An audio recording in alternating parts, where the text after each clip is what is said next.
¿Quién es Ismael?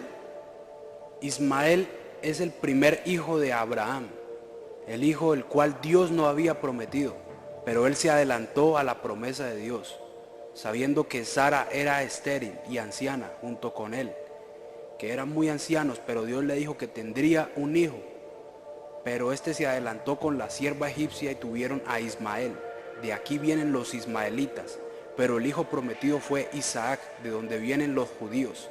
Desde niño siempre ha habido una disputa, pero se cumplen las profecías del Señor a través de estas dos dinastías. Según los ismaelitas, dicen que Abraham, junto con Ismael y su madre, hicieron algo así como la casa de Dios junto al pozo de Sansán.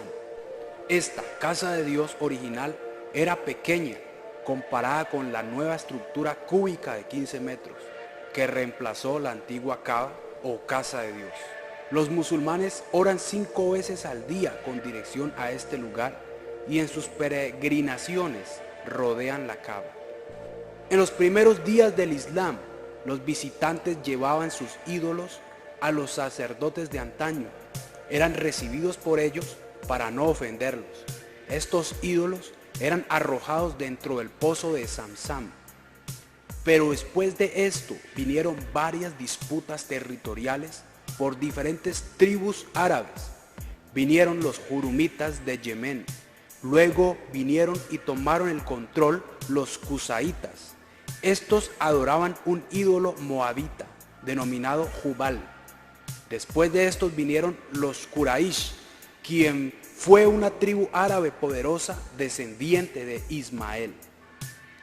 Fue así como se levantó un hombre llamado Abd al-Mutalib de la tribu Hashim, quien fue respetado por los Quraysh. Él encontró el pozo, los tesoros y los ídolos. Fue un héroe y un líder de la Meca. Abd al-Mutalib oró a su dios Jubal que le diera 10 hijos y que él sacrificaría uno de ellos. Uno de sus hijos debía de morir. En la Kaaba, delante de Jubal, dios moabita, se opusieron a dar el niño en sacrificio y por medio de adivinos dejaron que sacrificaran 100 camellos en lugar de su hijo. Este fue Abd Alá y le fue perdonada su vida. En el año 569, Abd Alá se casó con Amina, pero él murió y su esposa dio a luz un hijo y lo llamaron Mahoma. Mahoma nace en el año 570 en la Meca, Arabia Saudita. Su madre muere cuando él solo tenía 6 años y queda bajo el cuidado de su abuelo Abd al-Mutalib. 2 años más tarde, el anciano muere. El Vaticano infló las mentes árabes y preparó el camino en contra de los judíos, diciendo que matarían a Mahoma. De aquí el odio a los judíos. Alguien llamado San Agustín, que de santo no tuvo nada, nació en Argelia, África del Norte, en el año 356. Escribió 2 obras, La ciudad de Dios y Confesiones. San Agustín quemó manuscritos de cristianos verdaderos y desapareció escritos bíblicos de cristianos fieles a Jesús. Lo hicieron un santo por su fidelidad a la Madre Iglesia. Fue un gran conspirador en contra de los judíos, específicamente del norte de Egipto, porque él tenía su monasterio en esos lugares.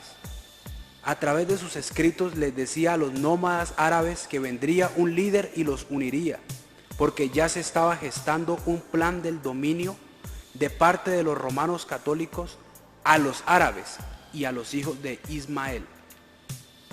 El Vaticano creó un Mesías árabe para unirlos, para hacerlos como su ejército, para que hicieran el trabajo sucio de la iglesia, para conquistar Jerusalén para el Papa. Una árabe pudiente y fiel al Papa llamada Khadija dio sus riquezas a la Madre Iglesia y le dieron una misión junto al primo suyo Guaracúa. Estos dos eran muy católicos y habían leído las obras de San Agustín, que eran muy proselitistas, y aunque no existían los jesuitas, Su misión era la misma: destruir a los opositores al Papa. Khadija sería la esposa de Mahoma y el primo de ella, Guaracua, sería su consejero. Cuando Mahoma tenía 25 años, se casó con la viuda Khadija. Ella tenía 40 años. Tuvieron 2 hijos, pero murieron jóvenes. Además tuvieron 4 hijas.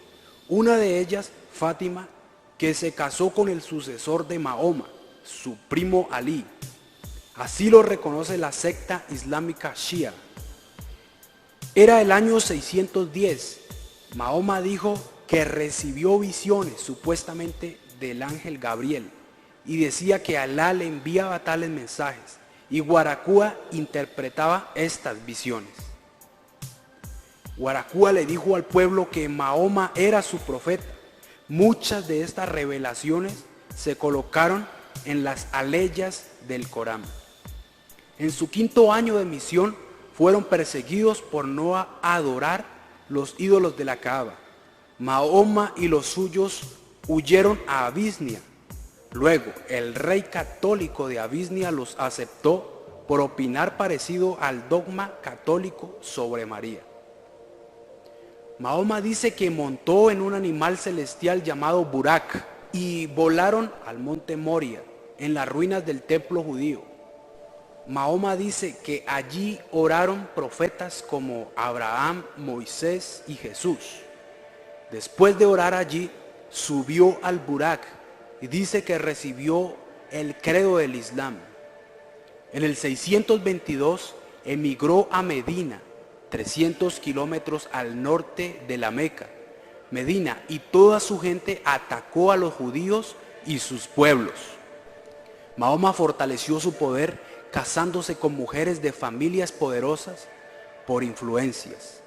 La Meca envió un ejército de 10.000 hombres para capturarlo y fallaron, porque Mahoma era buen estadista y quería ganar la Meca para el Islam.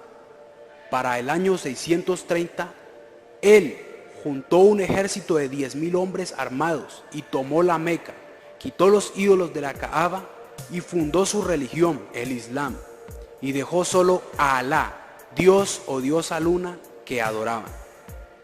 Los sabeos de Arabia adoraban a la luna o Alá, consorte del dios Sol, antes del Islam. Las otras hijas de Mahoma fueron idolatradas, Al-Alat, Al-Uzza y Manat. Con estas fabricaron ídolos, las adoraron en todo el mundo como hijas de Alá. En 1950 se halló un ídolo de Alá en excavaciones en Hazor, Palestina, con un ídolo que tenía la luna creciente en su pecho. Puntos clave. Primero, el Vaticano, la Iglesia Católica, quería apoderarse de Jerusalén y establecerse allí por su importancia religiosa y estratégica. Segundo, los judíos se lo impedían, porque su paso sería invadirla desde África del Norte y sitiarla, pero los israelitas, los judíos, se lo impedían. Tercero, había cristianos verdaderos en el norte de África predicando a Jesús en verdad, desechando los dogmas antibíblicos y paganos del catolicismo. Cuarto, los católicos no tolerarían ninguna oposición.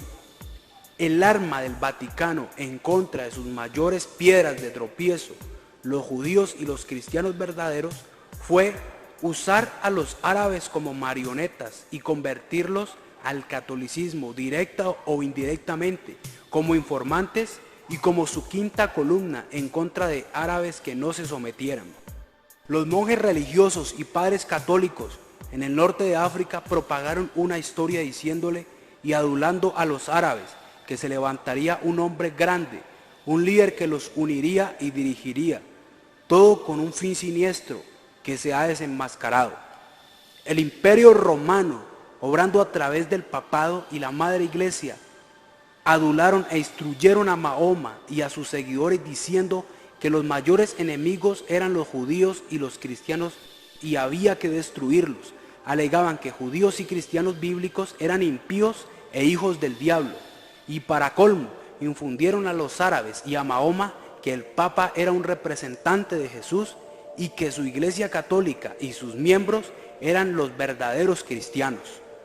Mahoma tuvo revelaciones en una cueva en el monte Hirá, no lejos de la Meca. Waraqua, el primo de su esposa, participó en las interpretaciones de estas visiones. El Corán fue producto de los escritos de Mahoma.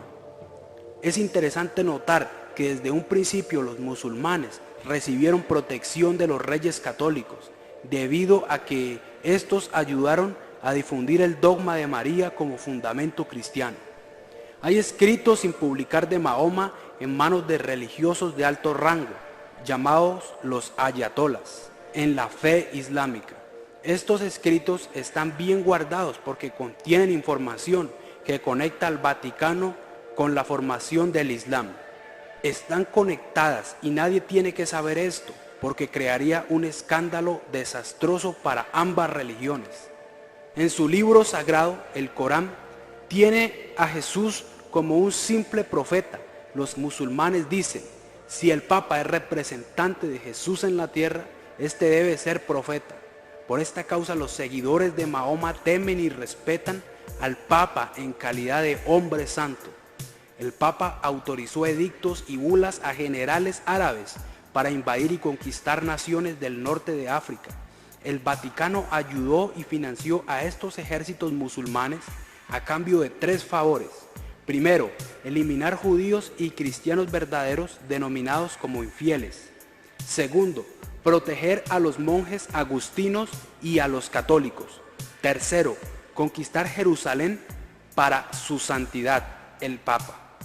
El islamismo había crecido, habían asesinado a miles de cristianos verdaderos y a judíos, y Jerusalén estaba en manos de estos árabes. El plan perverso del Papa se desmoronó ante sus ojos. Los musulmanes hicieron la mezquita de Omar en honor a Ismael, porque Mahoma decía que Abraham intentó sacrificar a Ismael, su primer hijo, en el monte Moriah, pero sabemos que es falso, fue a su hijo prometido, Isaac. Por esta causa construyeron la cúpula de la roca o mezquita de Omar en honor a Ismael, siendo Jerusalén y la cúpula su segundo lugar más sagrado para su fe islámica. Los musulmanes se habían rebelado contra el Papa y lo habían traicionado. Ellos querían conquistar el mundo para Alá y fijaron sus ojos en Europa. Los embajadores islámicos llegaron ante el Papa para que los autorizase invadir a Europa. El Papa y el Vaticano estaban furiosos, no querían compartir el mundo ni el poder. El Papa reunió sus ejércitos y los llamó cruzados para evitar que los hijos de Ismael conquistaran la Europa católica. Siglos duraron las guerras y Jerusalén se escapó de manos del Papa. Turquía, España y Portugal cayeron en manos islámicas. En Portugal nombraron una ciudad, Fátima, en honor a la hija de Mahoma. Años después se habían expandido mucho y estaban en las islas de Sardinia y Córcega para invadir Italia. Cuando llegaron los problemas a causa de la falta de provisiones y debilidad, en este punto de la historia entra Francisco de Asís como negociador. Pactaron que a los musulmanes se les había permitido ocupar Turquía en un mundo católico y a los católicos el Líbano en un mundo árabe. Se acordó que musulmanes podrían construir mezquitas en países católicos sin interferencia, a cambio del libre crecimiento del catolicismo en países árabes. Árabes y católicos acordaron destruir sus enemigos mutuos, misioneros y creyentes bíblicos. Además, los árabes lucharon por el Vaticano con una condición: que no reconocieran el Estado judío de Israel. Cuando atentaron contra el Papa Juan Pablo II, al saber que el tirador fue musulmán, los apenados ayatolas pidieron disculpas. El Papa perdonó a quien lo quiso matar, a Mehmet Ali. 1.000 millones de musulmanes sintieron admiración por su santidad. La obra de Satanás fue cerrar el mensaje verdadero de Cristo a los árabes a través del islamismo y catolicismo. Pero Dios lo pagará todo en el día del juicio. Gloria a Dios.